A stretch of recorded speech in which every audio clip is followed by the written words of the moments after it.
are the Emperor's chosen. Okay.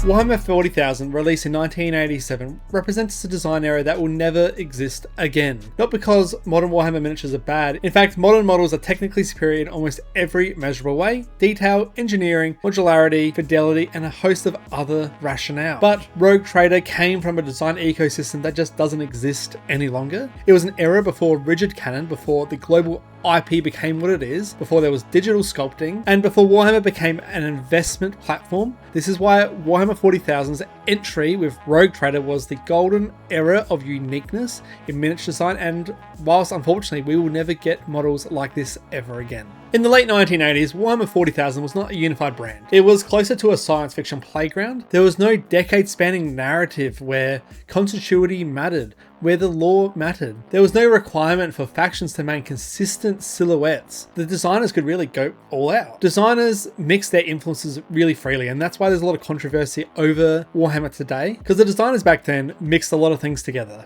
Fantasy tropes, cyberpunk aesthetics, historical uniforms, British sci-fi satire, and heavy metal album covers. Obviously, you've got like Judge Dredd, you've got Dune, you've got a host of other IPs, and you'd be hard to find any massive IPs back then that did not influence Warhammer 40,000 in some way. Back then, Space Marines could look like medieval knights, or cybernetic warriors, or space bikies, or whatever the sculptor that week wanted to design. The lack of a consistent theme allowed the designers to really diversify. And this is something that modern 40k just really avoids. Back in the 1980s, the Rogue Trader sculptors had, well, creative autonomy. You had Jess Goodwin, the Perry twins, Ali Morrison, Bob Naismith, and they all had their own visual language, the way they wanted to extract their artwork into a miniature. You can really identify their individual works by your own eye. Jess Goodwin is renowned for his Eldar and the refined lines he's done with Eldar. The Perry twins, historical and realism.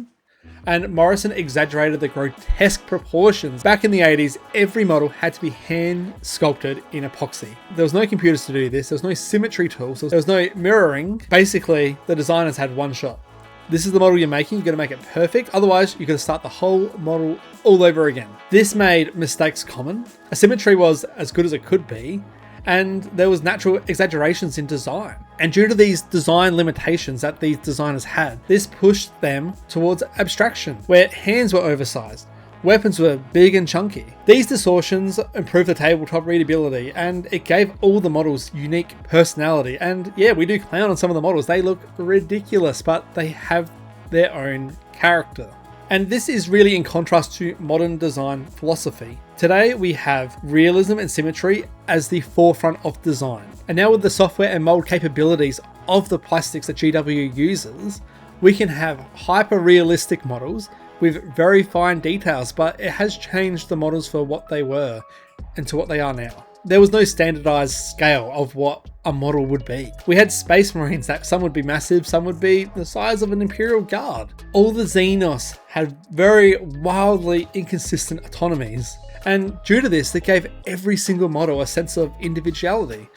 No two models felt the same, and one of the main differences between the 80s design of Warhammer 40,000 and modern design is the silhouette of the models. Due to the limitations of design tools, back in the 80s, we have very different armor designs. So back then we had a lot of flat armor plates, very simple weapon shapes, and a clear negative space between limbs and equipment, whereas today, quite often, the silhouettes are a bit of a blur because there's so much design going in. There's not that much negative space between limbs and equipment. With the 80s design philosophy, detail was added with paint. You'd have to show your capabilities with freehand, with color theory, and actually design and add detail with the paint itself. And unfortunately with modern miniatures, the individuality of these models is kind of taken away from us to a degree. Because there's so much added, refined, amazing detail in these models, it allows the painter less free will of what they want to do to the model. The biggest impact of the 80s design philosophy is right here, and it was visual design which led the narrative. And unfortunately today,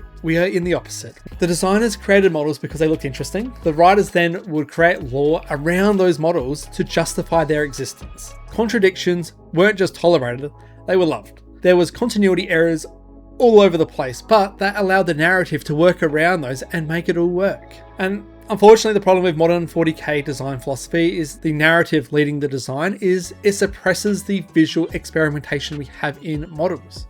As we touched on earlier, back in the 80s, all their models were hand sculpted, but they were also cast in metal. And the casting limitations were very different than they are today with the very fine and refined plastic molding process that's currently used. Some of these casting limitations enforced thick limbs, simple undercuts, and minimal mini part complexity. Therefore, you basically only had a couple of bits and pieces you could stick together to make the model, not these 20 different individual pieces that makes a single Imperial Guard model. In the 1980s, GW was just a small hobbyist company. There was no massive shareholder-driven brand management. There was no MCU, cinematic universe with Henry Cavill leading the charge.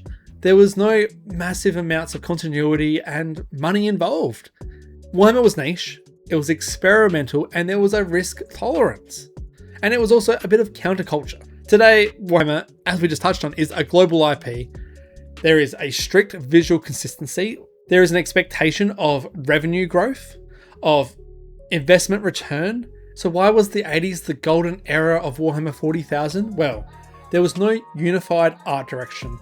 The designers had individuality and their own designing styles.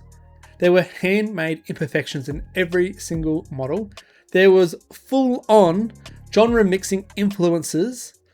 There was flexible lore where the lore worked around the models. And there was very low corporate oversight. And don't get me wrong, the uniqueness of the models back then was not actually the goal. It was just a byproduct of the disorder of how Games Workshop worked back then. But it worked for the betterment of Warhammer. So why will we never get models like this again? Well, unfortunately, we've got digital sculpting pipelines. Games Workshop know what they're going to release, when they're going to release it, and how they're going to release it. They've got designs for models that will come out in 2 years that we've not seen already done. A lot of the models are modular. They're multi-part kits. There is very strict faction identity guidelines. There is very strict lore compliance. Injection molding has its own constraints, and there's global marketing.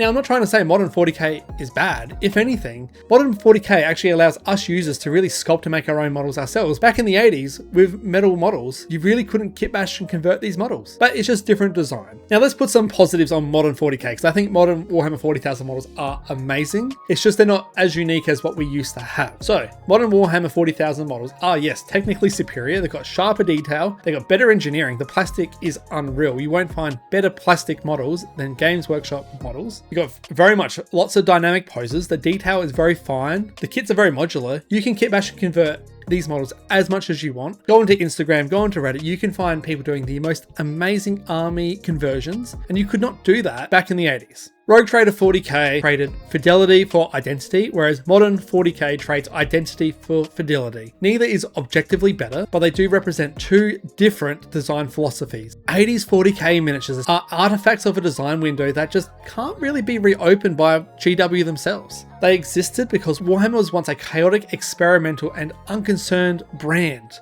To recreate the Rogue Trader models today would require dismantling the entire system that Games Workshop has built their entire IP on. It could be the end of Warhammer as we knew it if they were to go back to these design philosophies. And this is why we'll never see models like this ever again.